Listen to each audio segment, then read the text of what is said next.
அகிலம் டிவி நேயர்களுக்கு வணக்கம். இன்றைய நாளுக்கான காலை நேர பிரதான செய்திகள். விரிவான செய்திகளுக்குள் செல்லும் முன்னதாக முதலில் இன்றைய தலைப்புச் செய்திகள். கொட்டி தீர்க்க போகும் கனமழை, விடுக்கப்பட்டுள்ள கடும் எச்சரிக்கை. அவசரகால சட்டத்தில் முறைகேடு இல்லை, நாடாளுமன்றில் பிரதமர் தெரிவிப்பு. மின்கட்டண விவகாரத்தில் தவறான புரிதல்கள், நலிந்த ஜாயதிச சாடல். ஹரணிக்கு உதவுவதில் திணறும் அனுர அரசாங்கம். பரீட்சைகள் திணைக்களத்தின் அவசர அறிவிப்பு. புலம்பெயர் தொழிலாளர்களுக்கான விசேட ஓய்வூதிய திட்டம். ஆண்டின் முதல் காலாண்டில் மாற்றம், வெளிவிவகார அமைச்சர் அதிரடி அறிவிப்பு. இந்தோனேஷியா திடீர் வெள்ளத்தில் 16 பேர் உயிரிழப்பு. ஜப்பானில் சக்தி வாய்ந்த நிலநடுக்கம். தொடர்பென விரிவான செய்திகள்.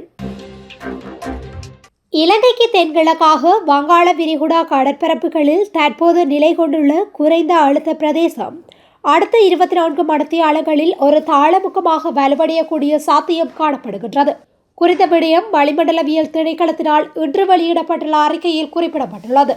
மேலும் தெரிவிக்கப்பட்டுள்ளதாவது, அது மேற்கு வடமேற்கு திசையில் நாட்டின் கிழக்கு கரையை நோக்கி நகரக்கூடிய சாத்தியம் காணப்படுகின்றது. எனவே நாடு முழுவதும், குறிப்பாக வடக்கு, வடமத்திய, கிழக்கு, ஊவா மற்றும் மத்திய மாகாணங்களில் மழை நிலைமை ஜனவரி 8ஆம் திகதியிலிருந்து மேலும் அதிகரிக்கும் என எதிர்பார்க்கப்படுகின்றது. ஊவா மாகாணத்திலும் மட்டக்களப்பு, அம்பாறை, பொலனறுவை மற்றும் மாத்தளை மாவட்டங்களிலும் அவ்வப்போது மழை பெய்யக்கூடிய சாத்தியம் காணப்படுகின்றது. இந்த பிரதேசங்களில் சில இடங்களில் 50 மில்லிமீட்டருக்கும் அதிகமான ஓரளவு பலத்த மழை வீழ்ச்சி எதிர்பார்க்கப்படுகின்றது. வடக்கு மாகாணத்திலும் அனுராதபுரம் மற்றும் திருகோணமலை மாவட்டங்களிலும் பல தடவைகள் மழை பெய்யும் என எதிர்பார்க்கப்படுகின்றது.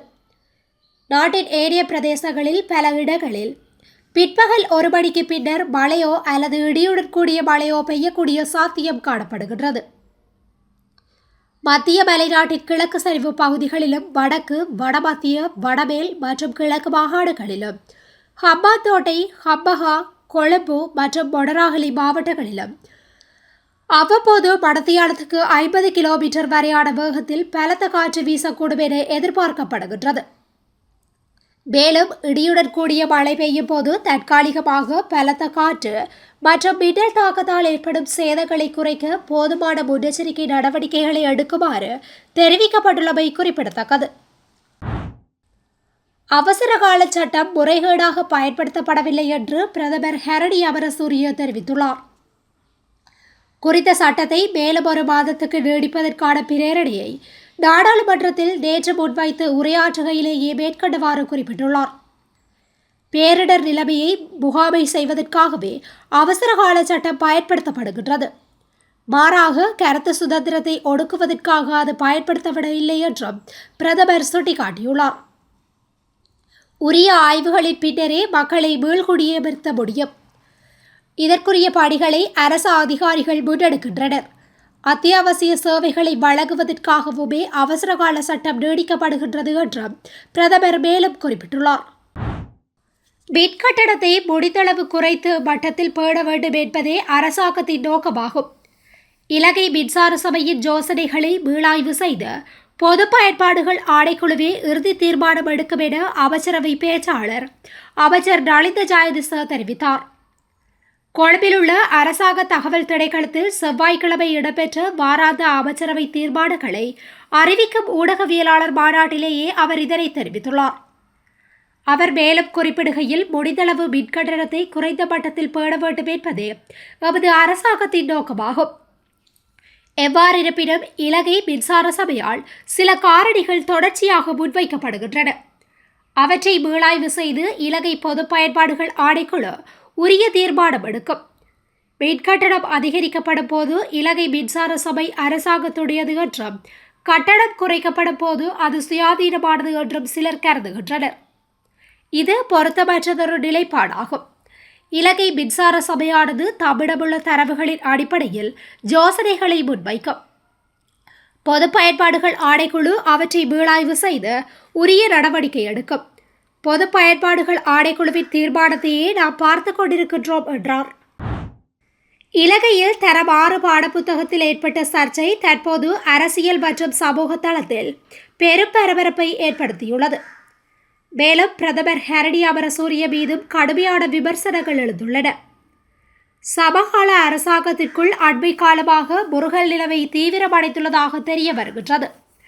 இதன் காரணமாக ஜனாதிபதி அனுரகுமார திசாநாயக்க திணறி வருவதாகவும் அதனை தீர்க்க முயன்று வருவதாகவும் தெரிவிக்கப்படுகின்றது.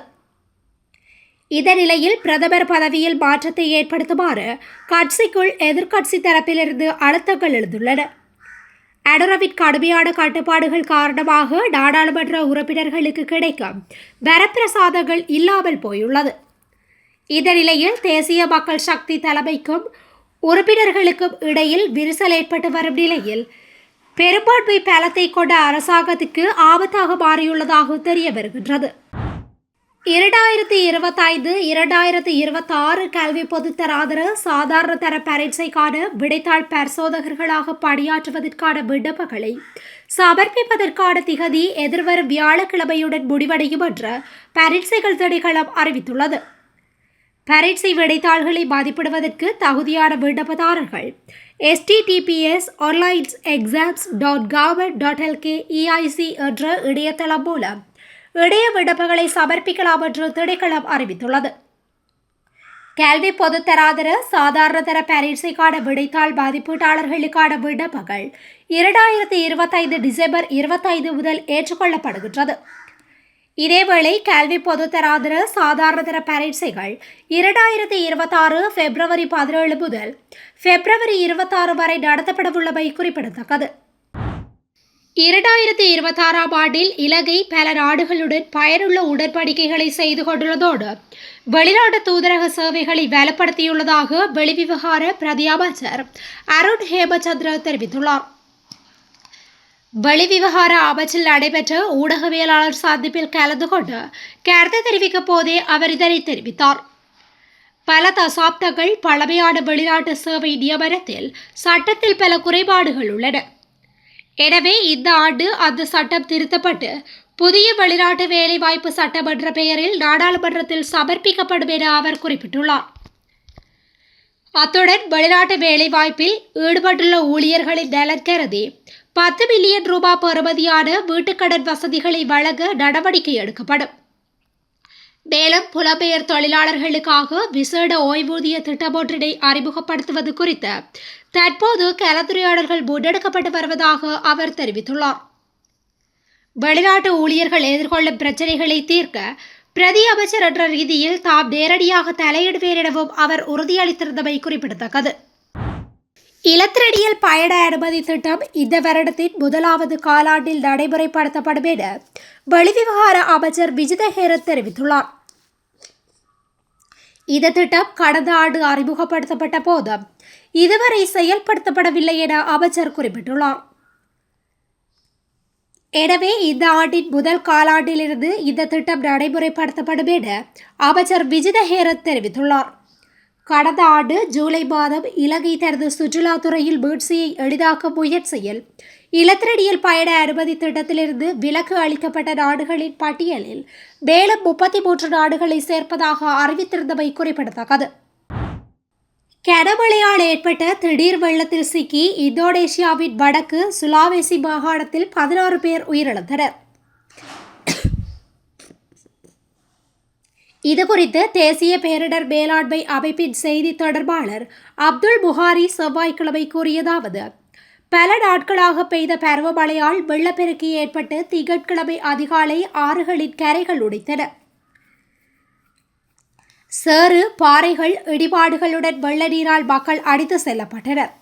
சியாம், தகுலண்டாக், பியாரோ மாவட்டத்தில் ஏராளமான கிராமங்கள் மூழ்கின. இந்த சம்பவத்தில் 16 பேர் உயிரிழந்தனர். 148 பேரை காணவில்லை. அவசர மீட்பு படையினர், காவல்துறை மற்றும் இராணுவத்தின் உதவியுடன் மீட்பு பணிகளில் ஈடுபட்டுள்ளனர் என்றார் அவர். முன்னதாக இந்தோனேஷியாவின் மிகப்பெரிய தீவான சுமாத்ராவில் 52 நகரங்கள் மற்றும் மாவட்டங்களை கடந்த டிசம்பர் மாதம் தாக்கிய பேரழிவு, வெள்ளம் மற்றும் நிலச்சரிவுகளில் 1178 பேர் உயிரிழந்தது நினைவு கூறத்தக்கது. ஜப்பானின் மேற்கு பகுதியில் செவ்வாய்க்கிழமை சக்தி வாய்ந்த நிலநடுக்கம் ஏற்பட்டது. இதுகுறித்து ஜப்பான் வானிலை மையம் வெளியிட்டுள்ள அறிக்கையில், நாட்டின் வடமேற்கில் உள்ள ஷிமானி மாகாணத்தில் செவ்வாய்க்கிழமை நிலநடுக்கம் ஏற்பட்டது. ரிக்டர் அளவுகோலில் இந்த நிலநடுக்கம் 6.4 அலகுகளாக பதிவானது. பூமிக்கு 10 கிலோமீட்டர் ஆழத்தில் நிலநடுக்கம் மையம் கொண்டிருந்தது என்று தெரிவிக்கப்பட்டுள்ளது. இந்த நிலநடுக்கத்தின் அதிர்வுகள் மாகாண தலைநகர் மாட்சுஜே மற்றும் அருகிலுள்ள நகரங்கள் அண்டை மாகாணமான டோட்ரெரியின் சில பகுதிகளில் நன்கு உணரப்பட்டன. எனினும் இந்த நிலநடுக்கத்தால் உயிர் சேதமோ பொருட்சேதமோ ஏற்பட்டதாக உடனடி தகவல்கள் இல்லை. இந்த நிலநடுக்கத்தை தொடர்ந்து சுனாமி எச்சரிக்கையும் விடுக்கப்படவில்லை. புவித்தகடுகள் ஒன்றுடன் ஒன்று உராயும் பசிபிக் நெருப்பு வளையம் என்று அழைக்கப்படும் பகுதியில் ஜப்பான் அமைந்துள்ளதால் அங்கு நிலநடுக்கங்கள் அடிக்கடி ஏற்படுகின்றமை குறிப்பிடத்தக்கது. இத்துடன் இன்றைய நாளுக்கான காலை நேர பிரதான செய்திகள் நிறைவடைகின்றன. தொடர்ந்து இதுபோன்ற செய்திகளை உடனுக்குடன் அறிந்து கொள்ள அகிலம் டிவியுடன் இணைந்திருங்கள். நன்றி, வணக்கம்.